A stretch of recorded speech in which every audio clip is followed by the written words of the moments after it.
৩০০ kilometre কাঠের cycle চালিয়ে চরমোনাই মাহফিলে টাঙ্গাইলের যুবক। আজকে আর ভোর 4টায় রওনা দিয়েছিলাম সারাংপুর নাগরপুর থেকে। এনাইতে আজকে রাত 8টায় বাজে এখন। আবু বকর মিয়া পেশায় একজন কাঠমিস্ত্রি। ২০১৯ সাল থেকে চরমোনাই মাহফিলে আসেন। তার মনের ইচ্ছা ছিল নিজের হাতে সাইকেল বানিয়ে চরমোনাই মাহফিলে আসবেন। একজন চরমোনাইয়ের মুরিদ ফয়জুল করিমের পরে চিন্তা থাকলো যে তাহলে চরমোনাই একবার সাইকেল বানাই, চরমোনাই সাইকেল নিয়ে যাবো, সাইকেল চালিয়ে। যেমন ইচ্ছা তেমন কাজ। নিজ উদ্যোগে কাঠের সাইকেল বানিয়ে টাঙ্গাইল জেলার নাগরপুর উপজেলার সারাংপুর গ্রাম থেকে ভোর ৪টার সময় কাঠের সাইকেল নিয়ে বরিশালের উদ্দেশ্যে রওনা দেন।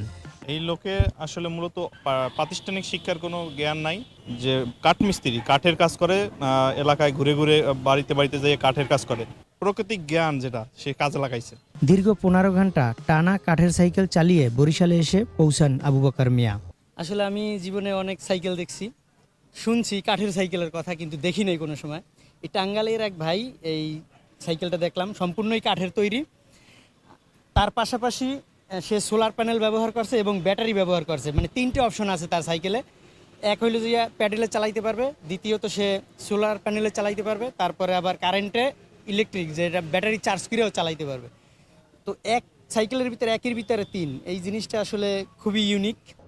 তার সাথে কথা বলে জানা যায় প্রায় ২৮,০০০ টাকা খরচ করে অত্যাধুনিক এই কাঠের সাইকেলটি তৈরি করেন। সাইকেল বানাইছি, ধরেন মেলা দূরে কাজে যাই, মোটর সাইকেল আছে, তেল খরচ যায় প্রতিদিন 100 টাকার মতো। পরে মাথায় চিন্তা থাকলো যে কাঠ দেয়, মোটর লাগে নাই, সারাদিন চার্জ সোলার লাগে না, মানে চার্জ উঠে কাজে যাইতে পারি। তাই সোলার এই সাইকেল নিয়ে কাজে যাই এখন। সোলারে চার্জ উঠে, মাঝে মধ্যে একটু কারেন্টে হালকা দেই, আর সোলারে উঠে। বরিশালে আর চিন্তা থাকলো যে মোটর সাইকেল নিয়ে আর চিন্তা যাচ্ছিল। পরে মোটর সাইকেল তো নাম্বার তোমার ঠিক নাই, এবার পরে কই তাহলে সাইকেল নিয়ে যাই। পরে সাইকেল বানাইলাম।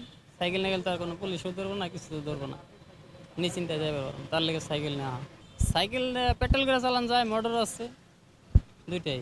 কারেন্টের চার্জও চলে, সোলারেও চলে, কারেন্টের চার্জও চলে, পেট্রোলও চলে।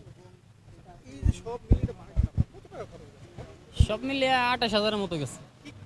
ব্যাটারি আছে 4টা আছে, তারপর চার্জার আছে, মোবাইল চার্জ দেওয়া যায়, আবার হরন আছে পুলিশের ওইডি, আবার গার লক আছে। এনে একটা ব্লুটুথ সিস্টেম বক্স লাগাইছি। আর কত কিলোমিটার টান উঠলো এটা দেখাবার লেগে ছোটো একটা লাগাইছি। আর মোবাইল রাখবার লেগে বক্স ইন থেকে বাজাই, মানে ইন থেকে টিভিতে বাজিয়ে যাই। আর গার লক আছে, এটা গার লক।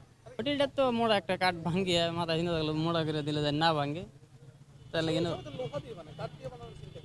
কাঠ দিয়ে আমি কাজ করি কাঠ মিস্ত্রির। তাই চিন্তা থাকলো যে কাঠ মিস্ত্রি কাঠ দিয়ে একটা বানিয়ে দেয়। বরিশাল শনিবার আখেরি মনে যাচ্ছে, শেষে পাইতে আমরা।